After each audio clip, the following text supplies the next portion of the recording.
Tom Bradley had been living on his 40-acre spread for 17 years when the first bulldozer showed up next door. He watched from his kitchen window as the massive yellow machine cleared trees that had stood for decades. The coffee in his mug had gone cold, but he couldn't look away. His property sat on a gentle hill overlooking what used to be wild countryside. Now, according to the bright orange signs hammered into the ground, it was going to become Lakeside Manor Resort Community. Tom shook his head and walked outside to check on his animals. The red barn stood exactly where his grandfather had built it in 1923. 3 generations of Bradleys had worked this land. And that barn had seen it all. Inside, his grandfather's old farmall tractor still ran like a dream. The hayloft held equipment that had been in the family longer than Tom had been alive. Every board, every nail, every memory was exactly where it belonged. Behind the barn, a small stream ran through his property. His grandfather had dammed it years ago to create a pond for watering cattle. Over the decades, the pond had grown into a decent-sized lake. Tom had always maintained the dam himself. It wasn't fancy, just concrete and steel, but it did the job. The first developer had knocked on his door 3 months earlier, a slick guy in an expensive suit who kept calling him buddy and talking about mutual opportunities. The man had offered Tom more money than he'd ever seen in one place, enough to buy a nice house anywhere he wanted and still have plenty left over. Tom had listened politely, then said no. The developer tried again the next week, this time bringing blueprints and talking about how Tom could be part of something bigger. He showed pictures of luxury homes and golf courses. He talked about property values and investment opportunities. Tom said no again. By the third visit, the developer wasn't quite as friendly. He talked about being surrounded by progress, whether Tom liked it or not. He mentioned that old farms weren't really practical anymore. He suggested that Tom was standing in the way of jobs and economic growth. Tom had closed the door without saying anything. Now, watching the construction begin, Tom wondered if he'd made the right choice. The money would have been nice. He could have bought a smaller place without all the maintenance headaches. But this land was home. His wife had planted the garden behind the house. His kids had learned to drive on the dirt roads between the fields. His grandson had taken his first steps in that red barn. The construction moved fast. Too fast, really. Within months, the frame of what looked like a mansion appeared on the hill across from Tom's property. Then another house went up and another. The workers started early and finished late. Dust clouds followed their trucks down the county road. Tom tried to ignore it all and focus on his own work. Spring meant planting season, and he had corn to get in the ground, but it was hard to concentrate with all the noise next door. Hammering, sawing, diesel engines running all day long. The first family moved into Lakeside Manor on a Thursday in June. Tom watched a moving truck navigate the narrow road, followed by a shiny black SUV. By the weekend, there were cars parked along the road. People in polo shirts and khakis walked around, pointing at things and taking pictures. That's when Tom first heard about the HOA. Mrs. Patterson, from down the road, stopped by his mailbox one morning while he was getting his bills. She was excited about all the new neighbors and the fancy houses going up. "Did you know they have a homeowner association over there?" she asked. "They're going to keep everything looking nice and proper. No junk cars or broken fences. They even have rules about what color you can paint your house." Tom nodded politely but didn't say much. He'd never been one for telling other people what to do with their property. "They're talking about doing something with that old pond of yours too," Mrs. Patterson continued. "Apparently the developer told them it's going to be their community lake. For boats and swimming and such." That got Tom's attention. "My pond? Well, I suppose it's still your pond," Mrs. Patterson said quickly. "But the water flows right into their development. Makes sense they'd want to use it for recreation." After she left, Tom walked back to look at his pond. The water was clear and peaceful, just like always. A great blue heron stood motionless near the shore, waiting for fish. Dragonflies skimmed the surface in the late afternoon light. This pond had been here since before Tom was born. His grandfather had built the dam with his own hands, mixing concrete in a wheelbarrow and hauling rocks from the creek bed. During the drought years, it had kept their cattle alive. Tom's kids had learned to swim in this water.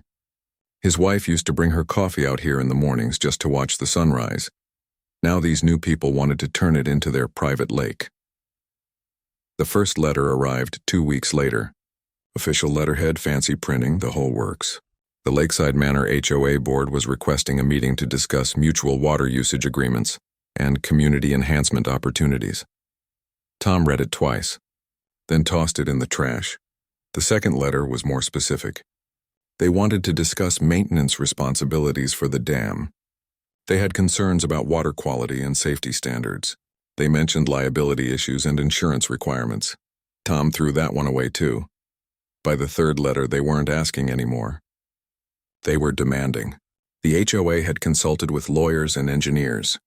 They had determined that the dam posed potential risks to their community.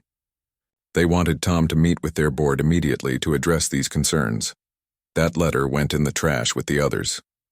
Tom figured they'd get tired of writing letters and leave him alone.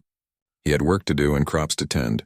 He didn't have time to sit in meetings with people who wanted to tell him how to manage land his family had owned for nearly a century. But the letters kept coming, and they started getting nastier. By late summer, the HOA was sending certified mail. They copied the county zoning office on their correspondence. They started using words like compliance and enforcement action. Tom still threw the letters away, but he was starting to worry.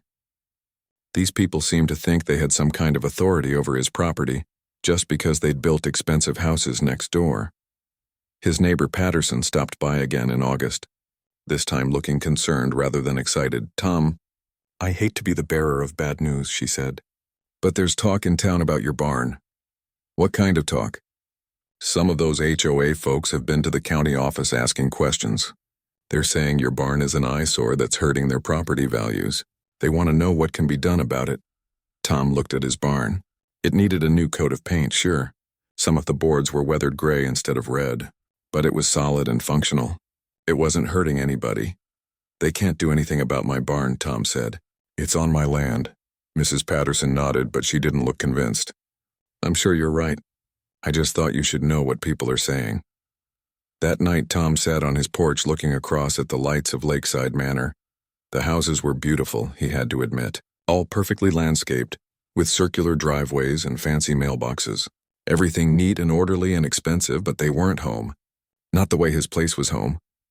His grandfather had cleared this land by hand, pulling stumps with a team of horses. His father had built the fences and planted the windbreak trees. Tom had added the equipment shed and the chicken coop. Every building, every fence post, every tree had a story. These new neighbors had bought their stories ready-made. Instant heritage, just add money. Tom finished his coffee and went inside. Tomorrow he had hay to cut and fences to mend. He'd been taking care of this land for 17 years, and he planned to keep taking care of it for 17 more. The HOA could write all the letters they wanted. This was still his home. The complaint started small, almost polite. Tom found the first formal notice tucked under his windshield wiper on a Tuesday morning. The Lakeside Manor Homeowners Association requested that he address the deteriorating appearance of his agricultural structures within 30 days. Tom crumpled the paper and tossed it in his truck. He had corn to harvest and didn't have time for nonsense, but the notices kept coming. Every few days, another official-looking document appeared somewhere on his property. Taped to his mailbox, stuck under his door, even pinned to the barn itself. They all said basically the same thing. His barn was an eyesore that negatively impacted the aesthetic value of their community. The HOA board had done their homework. They'd researched county codes and zoning regulations. They'd taken photographs from multiple angles, measuring sight lines and property boundaries. They'd even hired a professional appraiser to document how Tom's agricultural eyesore was allegedly reducing their property values by thousands of dollars per home. Mrs. Patterson stopped by again in October, carrying a casserole and wearing the expression of someone delivering bad news. "They're not going to let this go." "Tom," she said, setting the dish on his kitchen counter, "I was at the grocery store yesterday and heard some of them talking. That HOA president, Linda Morrison, she's got it in for your barn." Tom poured 2 cups of coffee and sat down across from his neighbor. "What exactly did they say?" "Well, Linda was telling anyone who'd listen that your barn is ruining their view of the lake. She says people paid good money for lakefront property, and they shouldn't have to look at some old farm building every time they step outside." "It's not their lake," Tom said quietly.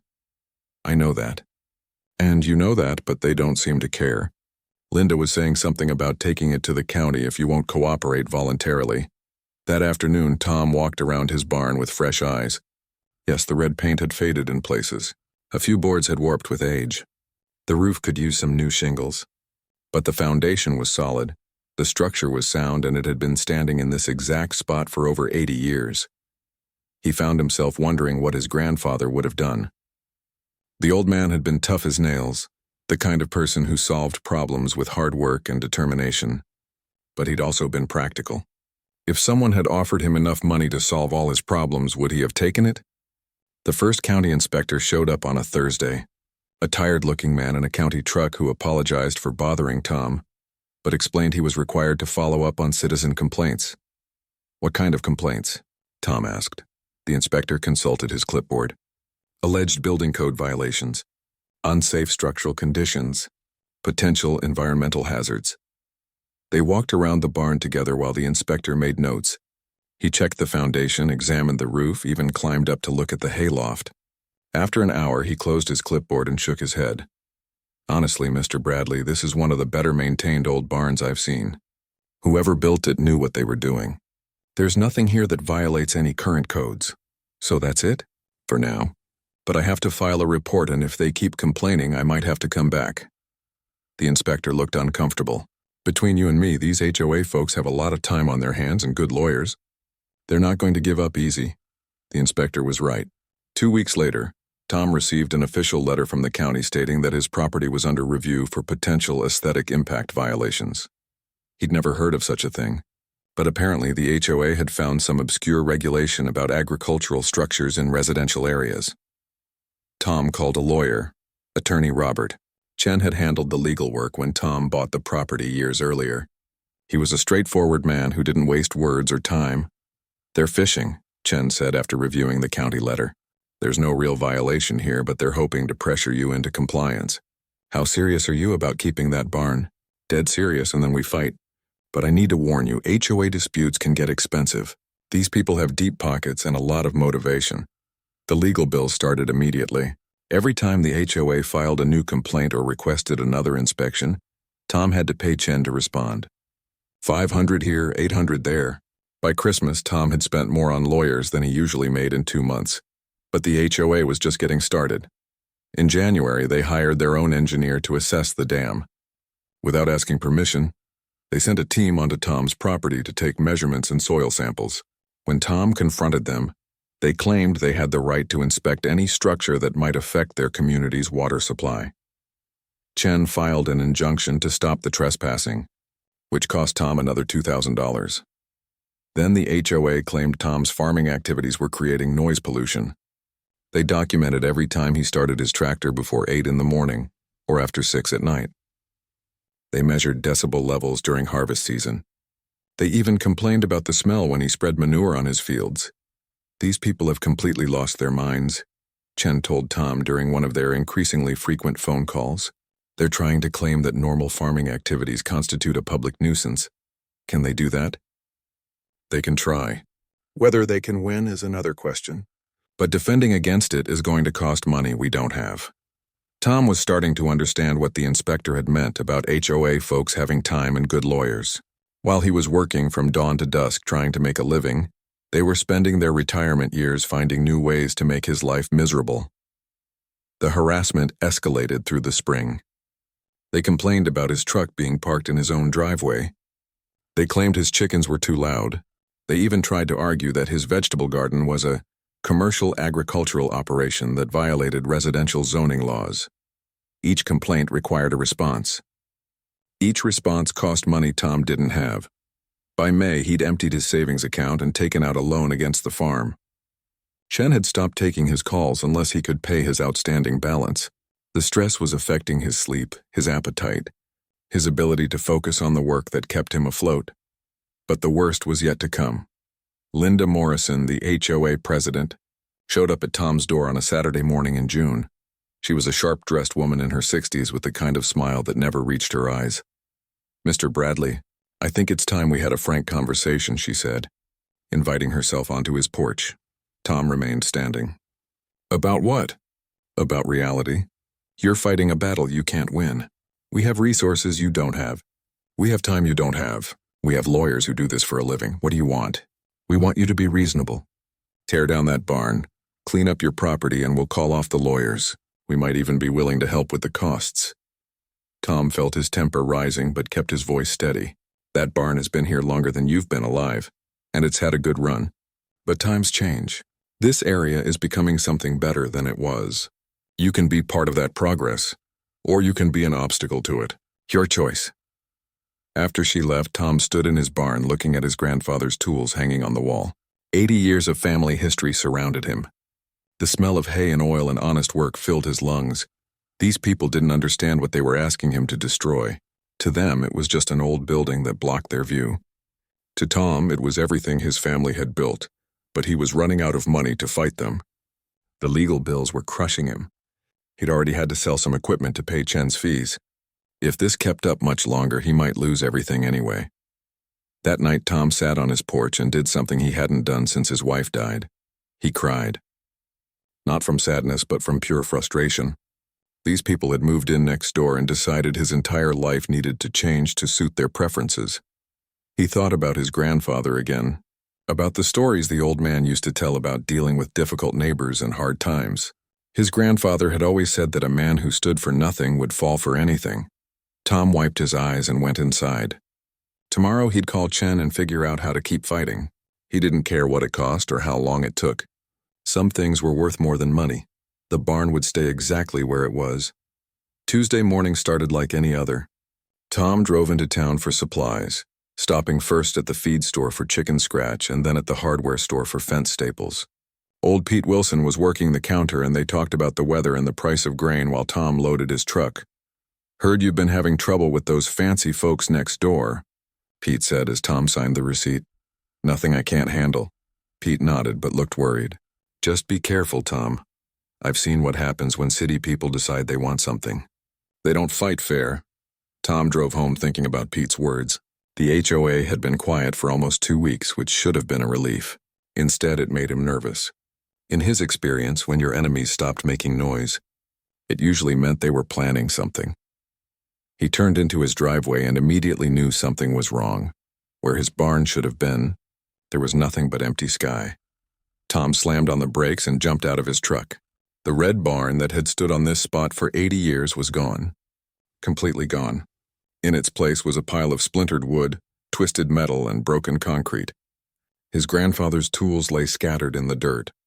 The old farmall tractor sat crushed under a massive beam. For a moment, Tom couldn't move. Couldn't think. Couldn't breathe. Then he saw the demolition equipment parked behind the debris pile, an excavator with its bucket still dirty from the work, a dump truck half loaded with the remains of his family's history. 2 men in hard hats were picking through the wreckage, separating metal from wood. They looked up when Tom approached, and one of them checked his clipboard. "You Mr. Bradley?" the man asked. Tom nodded, not trusting his voice. "Sorry about the mess. We'll have this cleaned up by end of business today. Just need you to sign off on the completion order." "What completion order?" The man handed Tom a piece of paper. "Official county letterhead, stamps and signatures, the whole works. An emergency demolition order citing imminent structural collapse and public safety hazard." Tom read it twice before the words made sense. According to the document, the county had received reports that his barn was about to fall down and pose a danger to the neighboring community. A structural engineer had allegedly inspected the building and declared it unsafe. The order authorized immediate demolition to prevent injury or property damage. "This is fake," Tom said. The demolition supervisor shrugged. "Not my problem, buddy. I just do what the paperwork tells me to do. County said tear it down, so we tore it down." Tom's hand shook as he pulled out his phone to call Attorney Chen. The call went straight to voicemail. He tried 3 more times with the same result. Standing in the wreckage of his barn, Tom felt something break inside him that had nothing to do with wood or metal. This wasn't just about property or money or legal technicalities. This was personal. These people had reached into his life and torn out something irreplaceable. Something that connected him to his grandfather and his father and everything that made this place home. The demolition crew finished loading their trucks and drove away, leaving Tom alone with the destruction. He walked through the debris, picking up pieces of his grandfather's workbench, fragments of tools that had been in the family for decades. Everything was broken, useless, destroyed. He found his grandfather's hammer buried under a pile of splintered boards. The handle was cracked and the head was loose, but it was still recognizable. Tom held it in his hands and remembered watching his grandfather use it to fix fence posts and repair equipment. The old man had taught Tom that you took care of your tools because good tools took care of you. Now it was just broken metal and wood. A car door slammed behind him. Tom turned to see Linda Morrison walking across his yard, wearing the same cold smile she'd had during their last conversation. "I'm sorry it came to this, Mr. Bradley," she said, though she didn't sound sorry at all. "But you forced our hand. We gave you every opportunity to be reasonable. You had no right. Actually, we had every right. That building was a safety hazard and an eyesore. The county agreed with our assessment." Tom held up the demolition order. "This is fake. You know it, and I know it." Linda's smile never wavered. "I don't know what you're talking about. The county conducted a proper inspection and determined that emergency action was necessary. It's all perfectly legal. My grandfather built this barn. I'm sure he did his best with what he had. But times change, Mr. Bradley. Standards improve. What was acceptable 80 years ago isn't acceptable today." Tom felt rage building in his chest, but he kept his voice steady. "What do you want?" "Nothing anymore. The problem has been solved. Though I suppose we should discuss compensation. The HOA board is prepared to pay you fair market value for the structure we removed." "Fair market value? $2,000 seems reasonable for an old farm building in poor condition. Of course, you'll be responsible for clearing the debris and restoring the site to its natural state." $2,000 for 80 years of family history, for his grandfather's workshop and his father's memories and his own childhood, for the place where 3 generations of Bradleys had worked and built and lived. "Keep your money," Tom said. Linda shrugged. "Suit yourself. Just make sure you get this mess cleaned up. The county has standards about abandoned debris on private property." After she left, Tom sat on what was left of his front porch and tried to figure out what to do next. Chen still wasn't answering his phone. The sheriff's department would probably tell him it was a civil matter. The county would swear their paperwork was legitimate. These people had connections and money and lawyers who knew how to make fake documents look real. They destroyed something that couldn't be replaced and offered him pocket change as compensation. But as Tom sat there looking at the wreckage, he realized something important. The barn was gone, but the dam was still there. The dam that fed their precious community lake. The dam that sat entirely on his property. The dam that he'd been maintaining at his own expense for 17 years while they enjoyed the benefits. Tom walked back to the creek, following the water upstream to where his grandfather had built the concrete and stone structure that held back thousands of gallons of water. The HOA's beautiful homes surrounded the lake below. Their boats sat moored at expensive docks. Their property values depended entirely on the water that flowed from Tom's land, water that he controlled. He'd never thought much about it before. The dam had always just been there, part of the landscape, something that needed occasional maintenance but didn't require much attention. Now looking at it with fresh eyes, Tom realized it was the source of everything the HOA valued most. They'd taken his barn, but they'd forgotten about the dam. That night, Tom drove to the county seat and spent 3 hours in the law library researching water rights. What he found was interesting, very interesting. According to state law, upstream property owners had significant control over water flow, even when downstream users had established recreational facilities. The HOA might have easement rights to the lake, but those rights came with conditions. Specifically, they required maintaining good neighbor relationships with upstream landowners. Tom didn't think destroying someone's barn qualified as good neighbor behavior. He spent the next week consulting with a different lawyer, one who specialized in water rights rather than general property law. The consultation cost him money he didn't have, but the information was worth it. The HOA had been sloppy. In their rush to build their luxury community, they'd assumed Tom would always cooperate with their water needs. They'd never bothered to secure full legal control over the dam or the creek that fed their lake. That was going to be a problem for them. A big problem. Tom drove home that Friday evening with a plan forming in his mind. The HOA thought they'd won by destroying his barn. They thought he was beaten, broken, ready to accept whatever scraps they offered. They were wrong. The war was just beginning. and Tom finally had a weapon they couldn't buy or bulldoze or lawyer away. He controlled their water. Tom didn't act on anger. He'd learned that lesson the hard way during his divorce 15 years earlier, when acting on emotion had cost him half his farm and most of his savings. This time, he was going to be smart about it. He spent 2 weeks researching everything he could find about water rights law. The county library had legal databases he could access for free, and he printed out every relevant case study and statute he could find.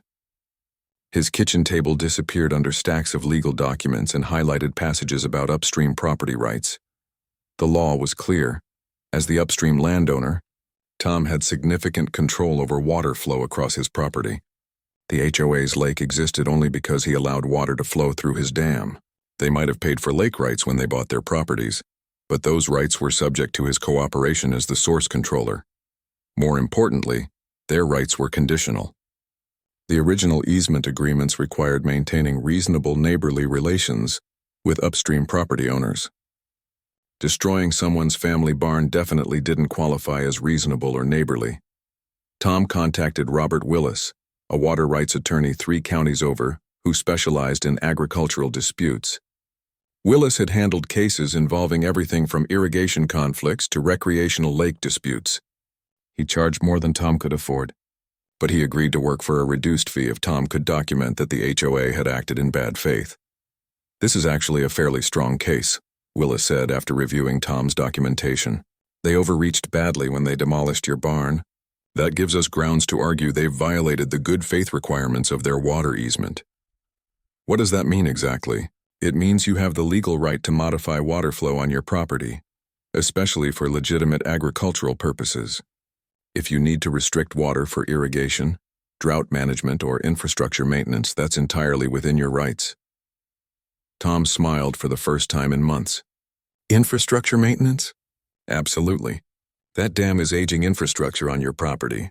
You have every right to modify it for safety and efficiency purposes." Willis helped Tom file the proper paperwork with the county, documenting his intent to upgrade agricultural water management systems on his property. Everything was legal, properly documented, and completely above board. Then Tom called Peterson Construction, the same company that had built his equipment shed 5 years earlier.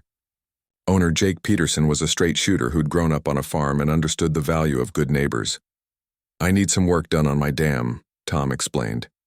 "Water management improvements." "What kind of improvements?" "Floodgates. Manual controls. The ability to regulate water flow for agricultural purposes." Peterson came out the next day to look at the site.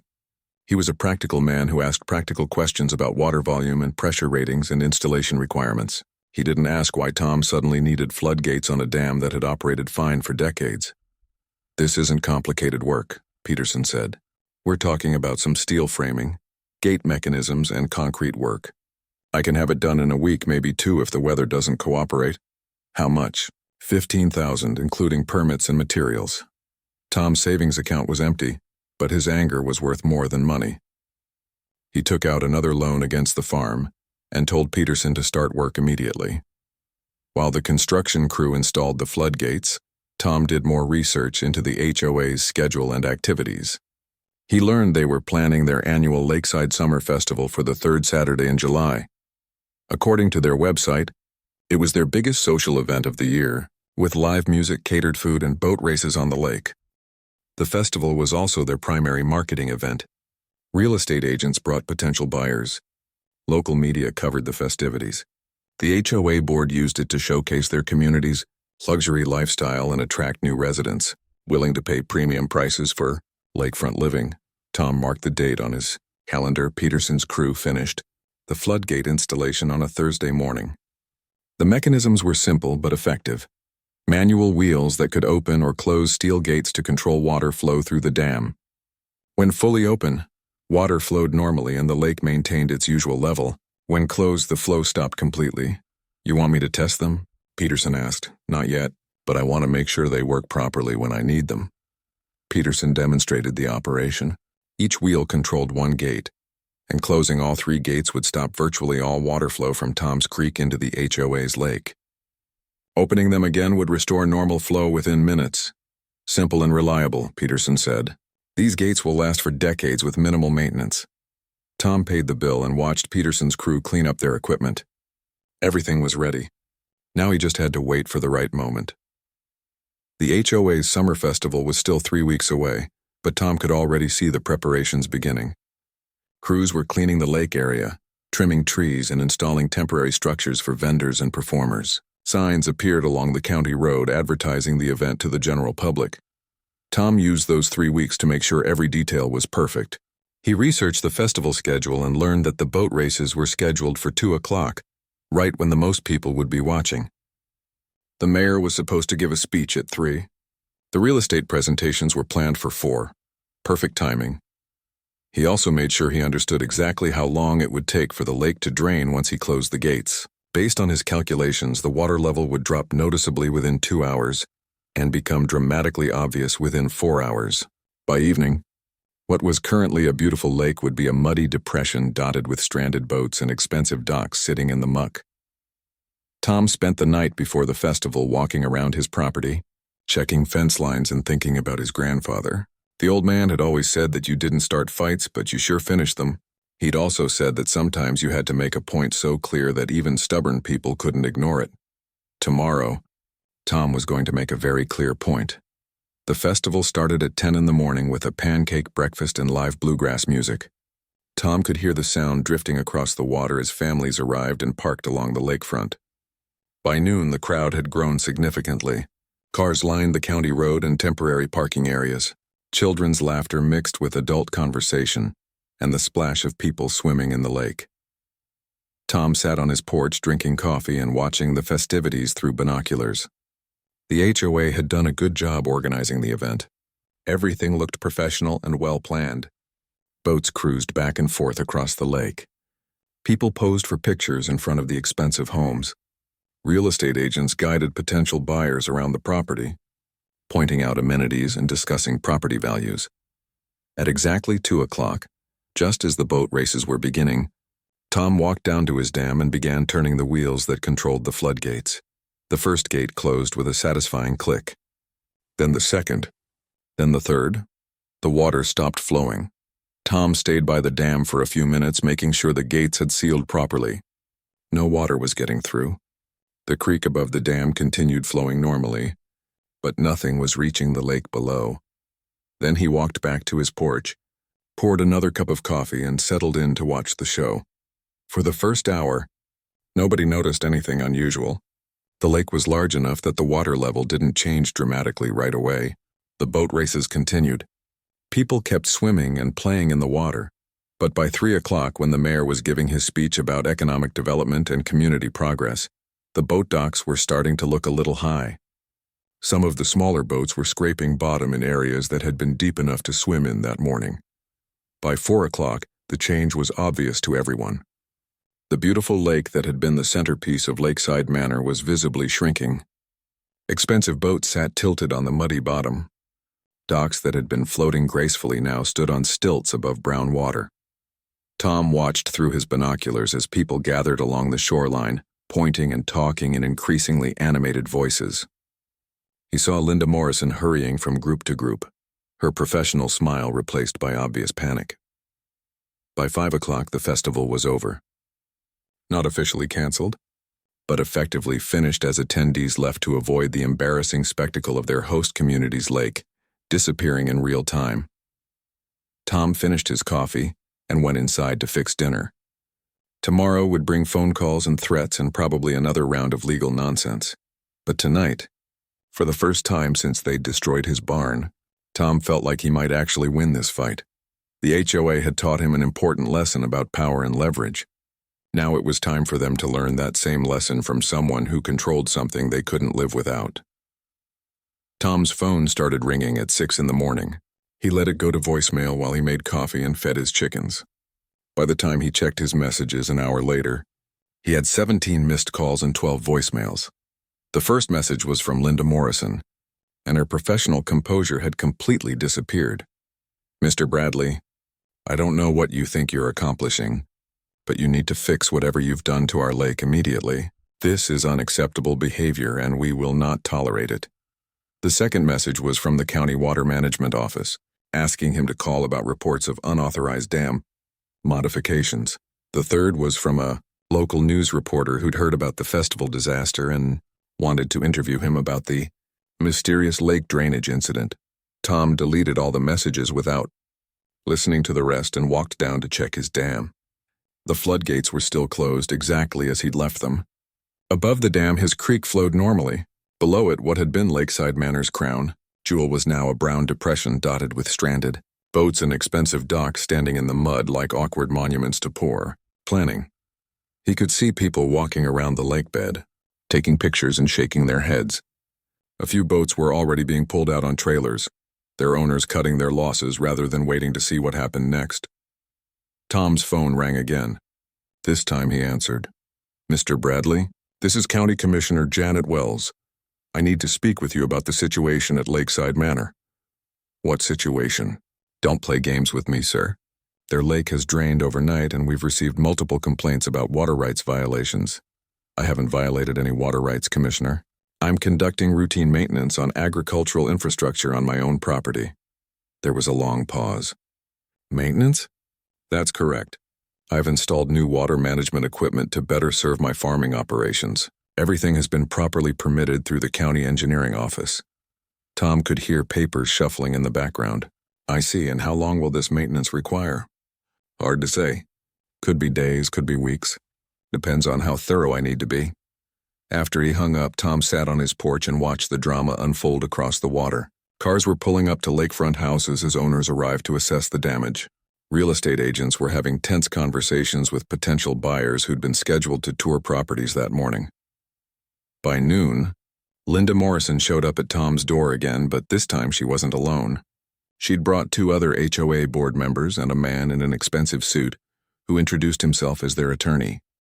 "Mr. Bradley," the lawyer said, "I'm David Fletcher with Morrison, Hayes & Associates. We represent the Lakeside Manor Homeowners Association. I think we need to discuss this situation like reasonable adults."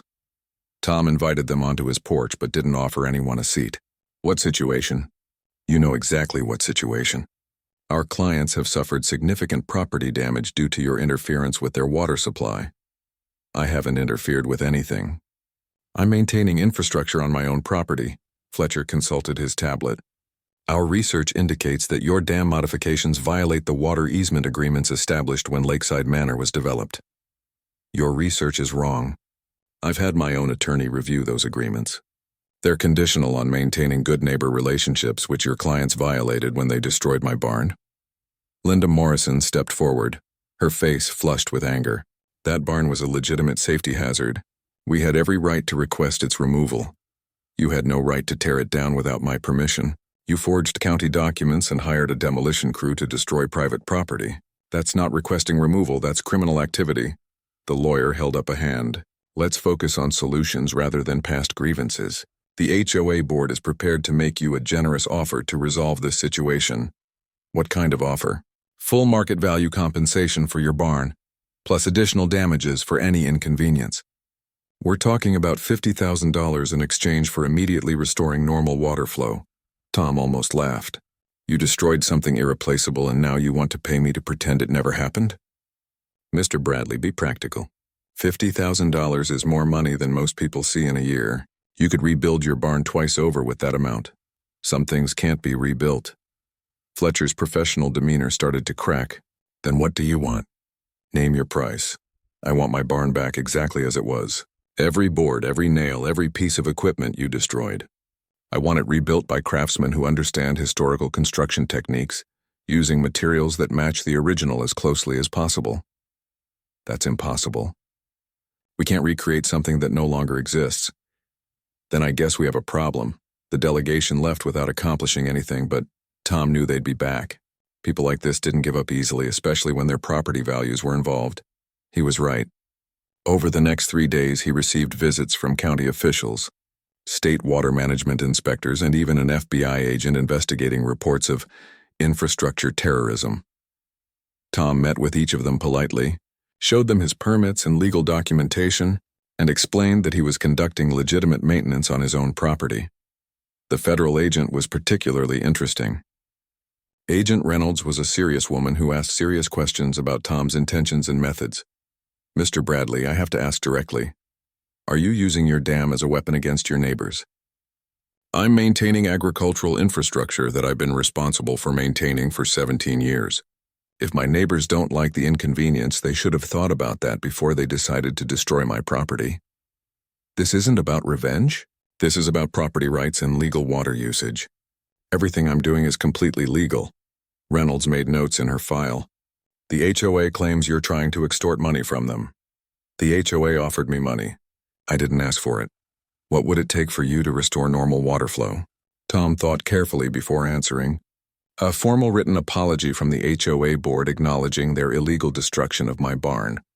Full compensation for the barn and its contents based on historical replacement value, not market value, and a legally binding agreement that they will never again interfere with my property or farming operations." That's a very specific list. I've had time to think about it.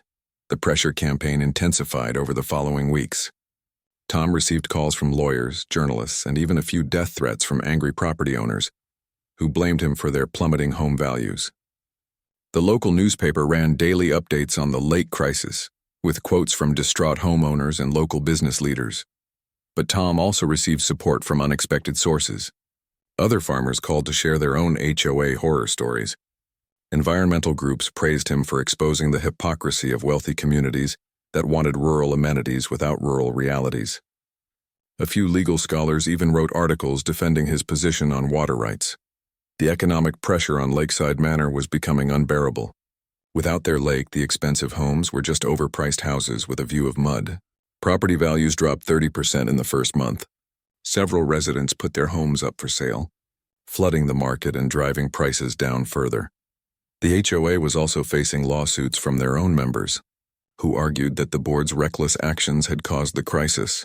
Insurance companies were refusing to cover losses related to the voluntary drainage of the community lake. Marketing materials had to be completely redesigned to avoid showing the now non-existent water feature. 3 months after Tom closed his floodgates, Linda Morrison showed up at his door one final time. She was alone and she looked like she'd aged 10 years. "What's it going to take?" she asked without preamble. "I told your lawyer what it would take. We can't afford to rebuild your barn to historical specifications. The board is facing bankruptcy. Half our residents are suing us. Our insurance company has dropped us." Tom looked across at the empty lakebed, where weeds were starting to grow and wildlife was returning to what had once been a creek bottom. "Should have thought about that before you decided to play hardball. Please, I'm begging you. We'll do whatever we can to make this right. Will you put that in writing?" Linda nodded miserably. 2 weeks later, Tom met with the HOA board and their lawyers to sign a comprehensive settlement agreement. The HOA formally apologized for the illegal destruction of his barn and acknowledged that their actions had violated both law and neighborly conduct. They agreed to hire historical restoration specialists to rebuild the barn using traditional methods and materials at a cost of nearly $200,000. More importantly, they signed a permanent covenant promising never to interfere with Tom's property or farming operations. The agreement was recorded with the county and became part of the deed restrictions for every property in Lakeside Manor. On a Thursday morning in late October, Tom walked down to his dam and began opening the floodgates. Water flowed freely for the first time in 4 months. By evening, the lake was beginning to refill. It took 3 weeks for the water level to return to normal, but Lakeside Manor was never really the same. The crisis had exposed the community's dependence on their neighbors' goodwill, and that knowledge changed the dynamic permanently. 6 months later, Tom's new barn stood exactly where his grandfather's barn had been. It looked almost identical to the original, built with hand-selected timbers and traditional joinery techniques. The craftsman had even managed to salvage and restore some of his grandfather's original tools, but there were subtle differences. The foundation was stronger. The electrical system was modern and code-compliant. The hayloft had better ventilation and loading systems. It was a barn that honored the past while embracing the future, much like Tom himself. Standing in the doorway of his rebuilt barn, looking out over the restored lake where expensive boats once again floated peacefully, Tom thought about the lessons learned over the past year. His neighbors had discovered that being wealthy didn't give them the right to destroy other people's lives. He'd learned that sometimes you had to fight fire with fire, and that the best revenge was simply refusing to be bullied. The lake sparkled in the afternoon sun, beautiful and peaceful once again, but everyone who lived around it now understood that its existence depended on the goodwill of the farmer on the hill, and that goodwill had to be earned rather than demanded. Tom Bradley had taught Lakeside Manor a lesson they'd never forget. Sometimes the little guy wins, especially when he controls something the big guys can't live without.